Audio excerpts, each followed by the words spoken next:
Place your hand on your heart, please tell me which way to go, 'cause I sure don't know. One piece in hand. Out in Mynydd again, down towards the south of the area this time, heading towards the sort of Carreg Goch, Carreg Blem sort of area. Try and find somewhere to pitch up there, see what I can find. I know there's a Wellington bomber crash out here somewhere. I've got the coordinates of it, so hopefully I can find that on the way to camp. If not, I'll try and find it in the morning.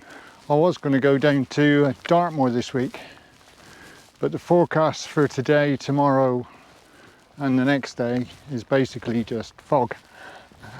So yeah, fog and bits of rain. I didn't fancy a 300-mile round trip to sit in a bunch of clag for a couple of nights. So Mynydd it is. A bit more exploring. Try and find somewhere I haven't been before again. Yeah, so anyway, let's get a move on. Time is short.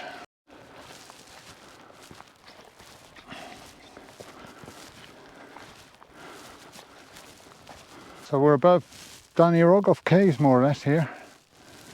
Huge show caves coming right underneath the hill. You can see here, giant, was it shake hole or swallow hole? They all look the same, to be honest.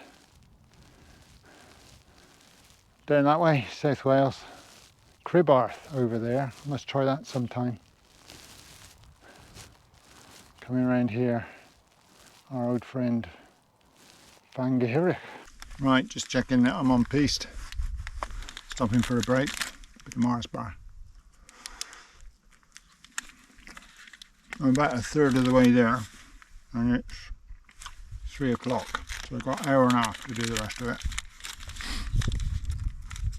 I'll eat the rest of this Mars bar later.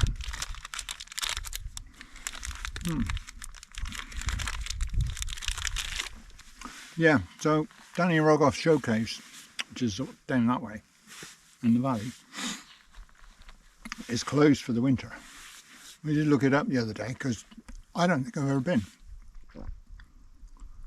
But it's 21 quid an adult, which is a lot of money to look in a hole in the ground, however good it is.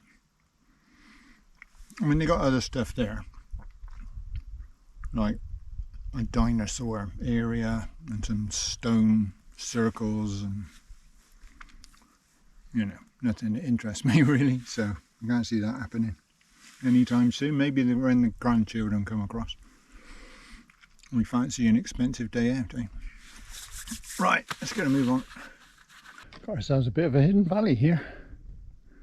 That's Carreg Goch, right in front of us, the tallest bit. Look at all this limestone.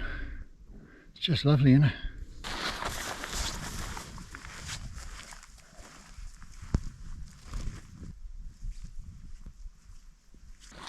Where's the path?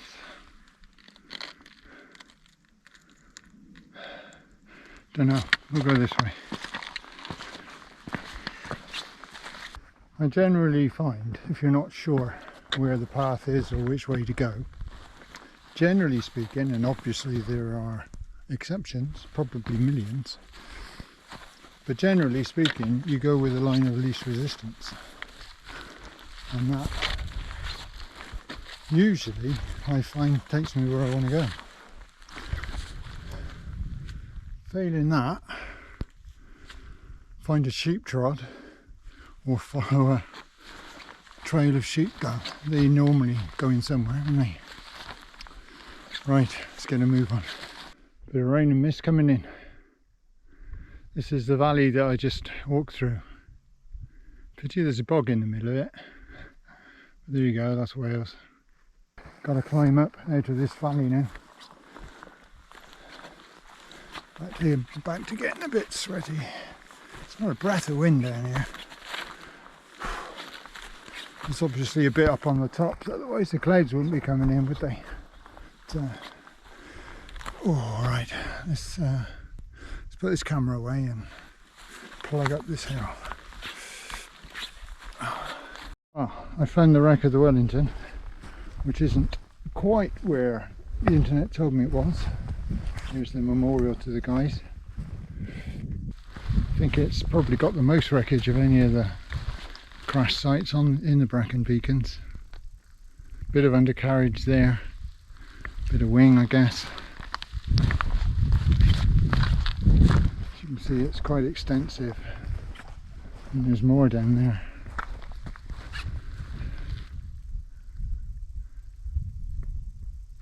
So I don't know if you can read that. It's Wellington XMF 509. Crashed here on the 20th of November 1944.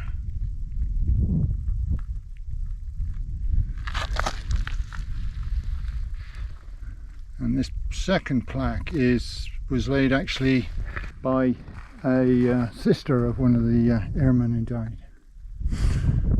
Right, the clag's well set in now, so I'm going to get back up the hill and get my tent up. I don't really feel like I want to camp just here. As you can see, I've got no waterproof on. It's just sort of drizzle really, but you know, if you're in the drizzle for a while. So I'm on the top of Carrig Goch. Can't see the view, obviously. Let me show you. So not a lot, even less. There's no pitches here, so I'll have to wander off somewhere else and look for a pitch. At least I didn't drive 300 miles to get in the clag, eh? Right, let's go put this tent up. Tent's up, kit's just all laid out, ship shape, Bristol fashion as they say. I guess the only thing I can do now is get in the tent. It's drizzling. It's, you know, that fine sort of mizzle stuff that gets everywhere. That's what we've got. So I gotta find my towel. I've got a tiny towel somewhere. Dry my face. Get the kettle on. I'll talk to you a bit later. Right, not a lot's happened. It's about 6:30 now. Like I say, not a lot's happened since I spoke to you last. Other than the clag got even claggier. It got dark. I had a sheep visit me. Just sort of looked over a rock over there and then went on its merry way. And I've made myself a cup of soup. This soup is probably one of the most well-travelled packets of soup in the world. So I've been carrying it around for probably since last winter. So it's been up the lakes. It's been down to Dartmoor, it's been up and down the beacons like a yo-yo. Finally, it gets drunk. Right, one last thing before I sup my soup. I'm going lazy tonight. I'm having one of these freeze rice things, this Summit to Eat chicken tikka with rice, which is one I think I remember on. Isn't too bad, but it's been such a long time. Yeah, so in 3 camps I've gone from cooking a Christmas dinner to reheating a chili to dehydrated meals. Not very good, is it really? We'll start going back the other way soon. Anyway, I'll drink my soup and I'll talk to you later.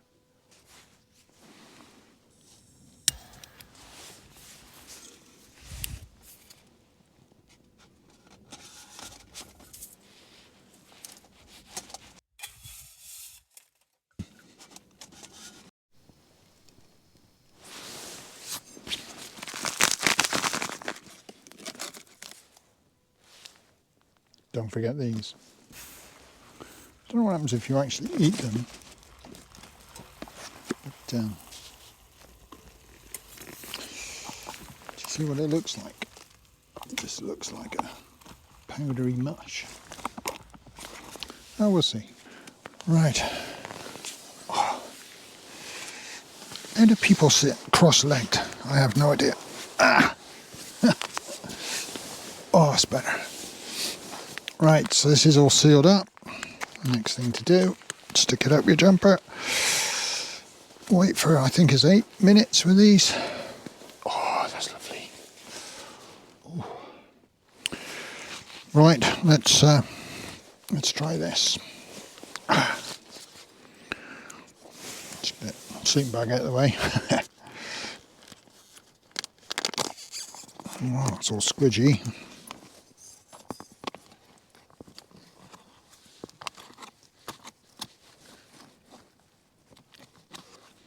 Well, it's definitely rehydrated. In fact, if anything, it's a bit overhydrated. So,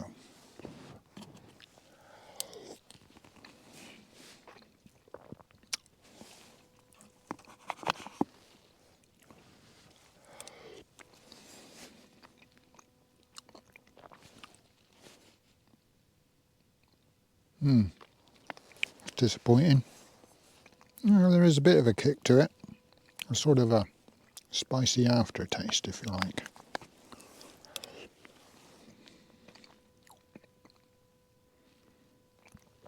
Nothing really to chew on though.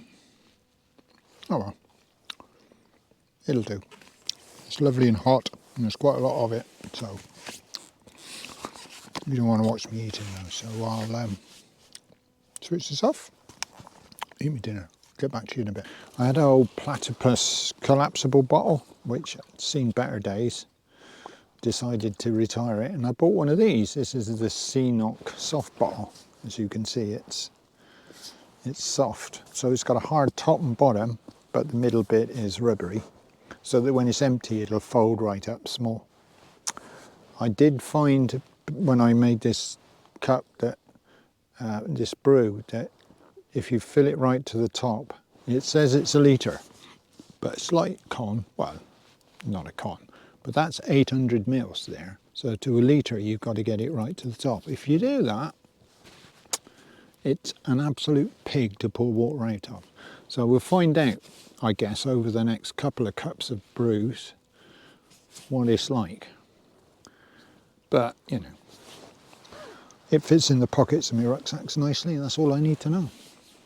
Okay, so I'm going to finish my OXO and get my head down, watch a film for a bit, and then I might have an early night because there's nothing to do. There's no views, there's no stars. I've got about a 10-foot radius, or a 10-metre radius around me that I can actually see the rocks, but no views. There was no sunset. It's clagged right in. It's going to be interesting getting out of here tomorrow. Yeah, okay, I'll talk to you later. That's me for the day. It's about 11 o'clock now. I've just checked the forecast again, and where it used to say that it was going to rain from 6 till about 10 tomorrow morning, it's now saying it's going to rain about midnight until about 5, which I guess is sort of good because it means I tend to get wet, but maybe I won't. And it should clear up to have sunshine and cloud. Well, you know that little thing where they got a cloud in the sun. That we're getting that from 9. So if I don't jump up and rush out like I was planning to when I thought it was raining, then maybe I might be able to show you a view in the morning. We'll see. Anyway, I'm going to bed for now, and I'll do some more filming in the morning. Good night. So it's morning. I hesitate to say good morning. We're still clagged in, very clagged in, rain on and off. The wind got up during the night, it's died down a bit now, so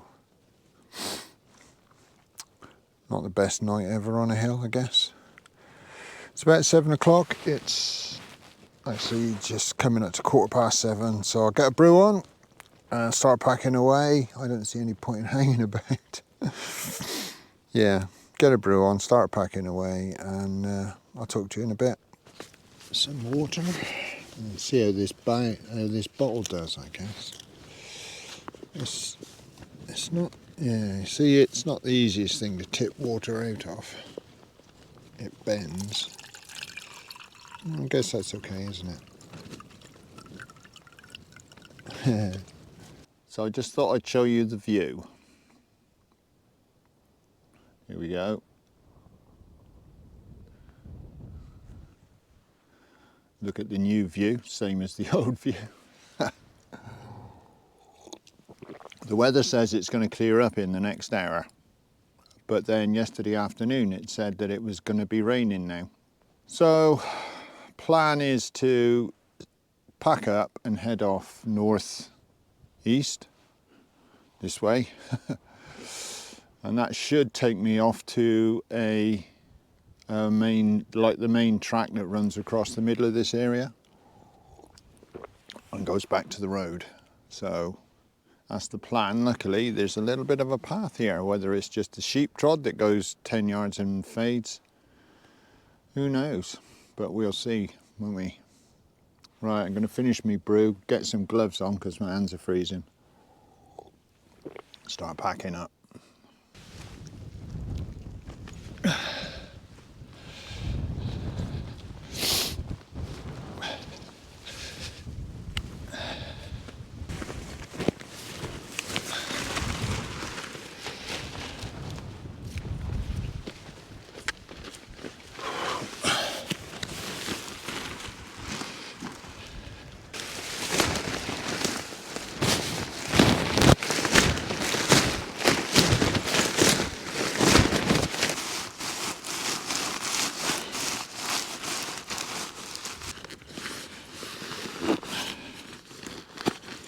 Right, bags on the back, as Mr. Beavers would say.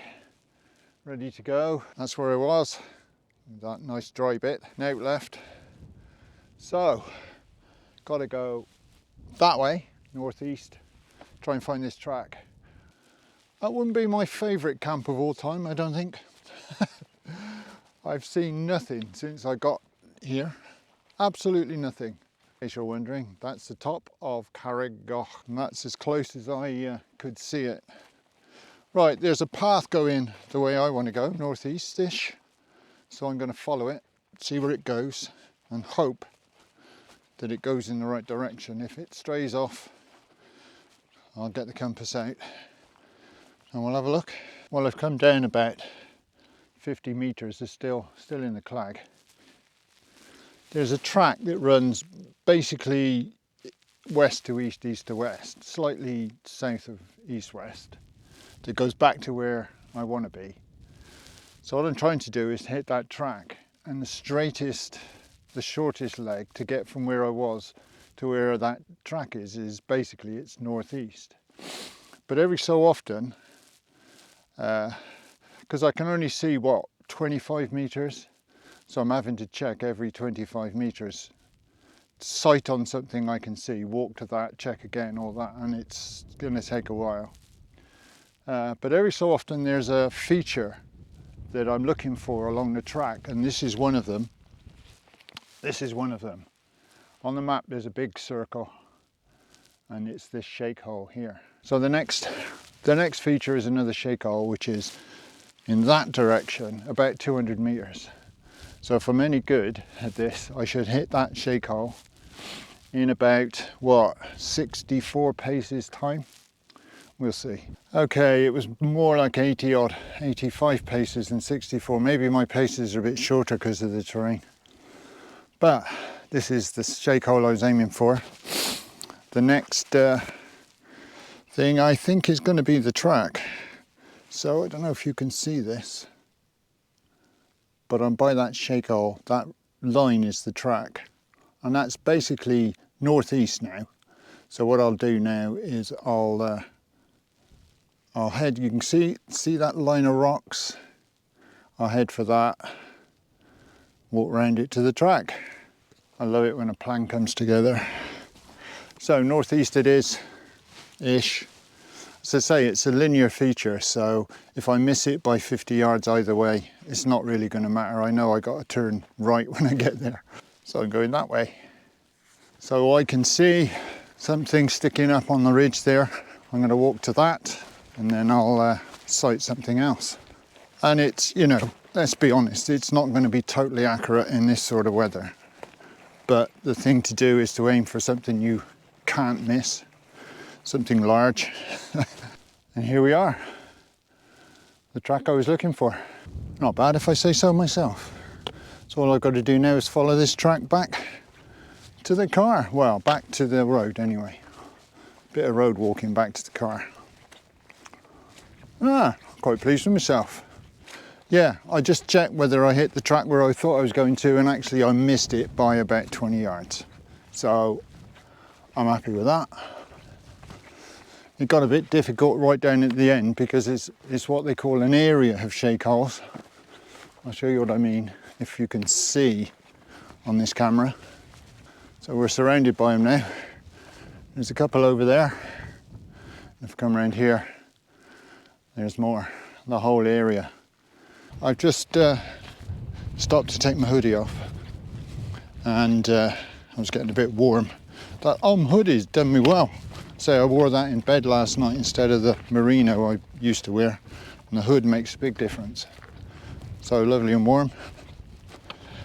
So I'm down to about 400 meters. I come down almost, I think Carrig Goch is 588 meters, so almost coming down towards 200 meters lower, and I'm still in the clag, as you can see. So I'm not sure there's going to be anything for me to show you whatsoever. And I can't even sign off with a view because I haven't got one. Still, never mind. I wasn't all that happy to start with this morning. You know, I got to where I wanted to go, fine. Clag came down about 4 o'clock yesterday. I haven't seen anything since, other than what's like within 25 meters of me.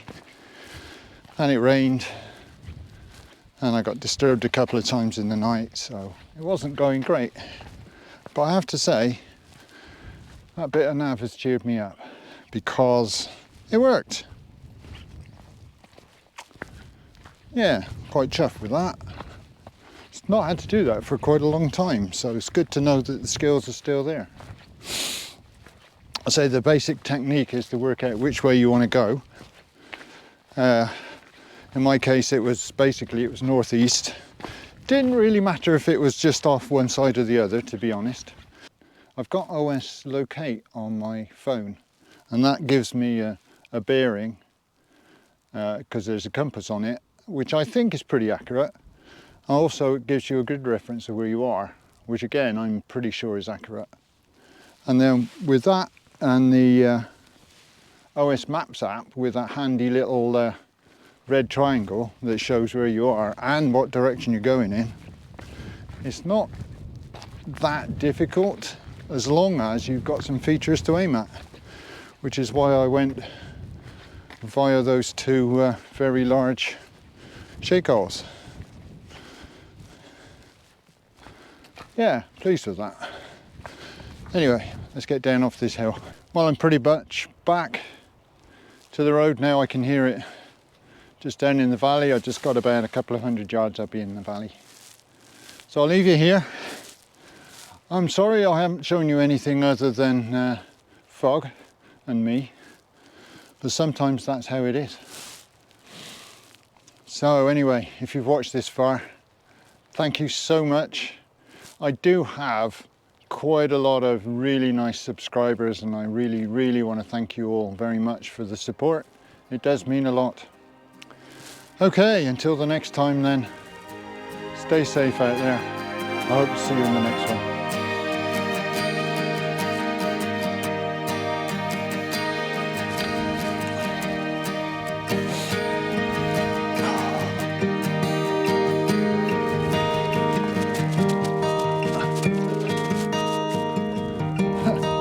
Coming with me then?